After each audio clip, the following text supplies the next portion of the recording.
বিসমিল্লাহির রহমানির রহিম। পৃথিবীতে তুমি যে গুনাহটি করলে জান্নাত হারাম হয়ে যাবে তোমার গুনাহের কারণে। মানুষ শত গুনাহ করুক না কেন, আল্লাহ তাআলা যদি চান ক্ষমা করে দিতে পারেন। তার রহমতের দরজা সব সময় খোলা। পবিত্র কোরআনে তিনি ঘোষণা করেছে, হে আমার বান্দারা, যারা নিজের প্রতি জুলুম করেছ, তোমরা আল্লাহর রহমত থেকে নিরাশ হইও না।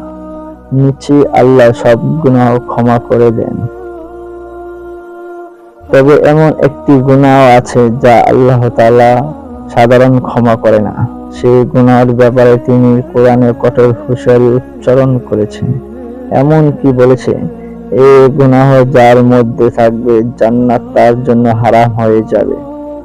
সেই ভয়ানক গুনাহ কেউ করলে চিরতরে জাহান্নামের যোগ্য হয়ে যাবে।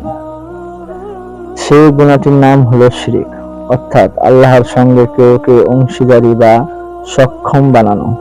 এটি এমন একটি অন্যায় যা আল্লাহর একাত্ম ও ষষ্ঠত্বের হস্তক্ষেপ করার শামিল। কোরআনে ইরশাদ হয়েছে, নিশ্চয়ই আল্লাহ তার সঙ্গে অংশীদারকে ক্ষমা করবে না। তিনি এর নিচে যা আছে তা যাকে ইচ্ছা ক্ষমা করবে। যে ব্যক্তি আল্লাহর সঙ্গে অংশীদার করবে সে মহাপাপ করেছে। শিরক হলো আল্লাহর সত্তা, গুণাবলী বা কার্যকলাপকে কেউ অংশীদারি বানানো। কখনো জেনে কখনো না জেনে মানুষ এই গুনাহ করে ফেলে। কেউ আল্লাহকে বদলে অন্য কিছুর উপর নির্ভর করে। এর প্রতি অতিরিক্ত ভয় ও সম্মান দেখে আল্লাহর অধিকার লঙ্ঘিত হলে তাও শিরকের অন্তর্ভুক্ত হয়ে পড়ে। কোনো ব্যক্তি অজ্ঞতাবশত শিরক করলে সরাসরি তাকে মুশরিক বলা হয় না, তবে সতর্ক হলো জানতে পারার পরও তাকে তওবা করতে হবে। আন্তরিক অনুতাপের তওবা করলে আল্লাহ ক্ষমা করে দিতে পারেন। আল্লাহ বলেন, তবে কি তারা আল্লাহর কাছে তওবা করবে না, তার কাছে ক্ষমা চাইবে না?